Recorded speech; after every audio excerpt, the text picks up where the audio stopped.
ಮಂತ್ರಾಲಯದ ಬೃಂದಾವನದೊಳಗಿಂದ ಭಕ್ತಕೋಟಿಯ ಪಾಲಿಗೆ ಕಲಿಯುಗ ಕಾಮಧೇನು ಕಲ್ಪವೃಕ್ಷದಂತಿರುವ ರಾಘವೇಂದ್ರ ಗುರು ಸಾರ್ವಭೌಮರ ಸನ್ನಿಧಾನ ಮಂತ್ರಾಲಯ ಮಠದಲ್ಲೇ ಶ್ರೀಮದನುವ್ಯಾಖ್ಯಾನ ಶ್ರೀಮನ್ಯಾಯಸುಧ ಮಂಗಳ ಮಹೋತ್ಸವ ಇದೇ ಮಾರ್ಚ್ 23 ಮತ್ತು ಮಾರ್ಚ್ 24ರಂದು ನಡೆಯಲಿದೆ.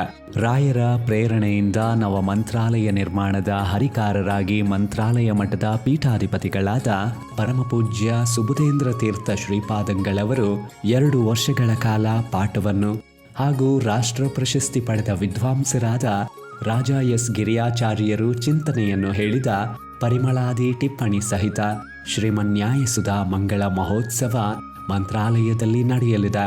ವಿವಿಧ ಮಠಾಧೀಶರುಗಳು ಯತಿಗಳ ಉಪಸ್ಥಿತಿ, ನಾಡಿನ ಶ್ರೇಷ್ಠ ವಿದ್ವಾಂಸರುಗಳ ಸಾನ್ನಿಧ್ಯದೊಂದಿಗೆ ನಡೆಯಲಿರುವ ಈ ಜ್ಞಾನ ಯಜ್ಞದಲ್ಲೇ ಸಕಲ ಸದ್ಭಕ್ತರು ಸಕುಟುಂಬ ಸಮೇತರಾಗಿ ಭಾಗವಹಿಸಿ ಹರಿವಾಯುಗುರುಗಳ ಅನುಗ್ರಹಕ್ಕೆ ಪಾತ್ರರಾಗಬೇಕಾಗಿ ವಿನಂತಿ.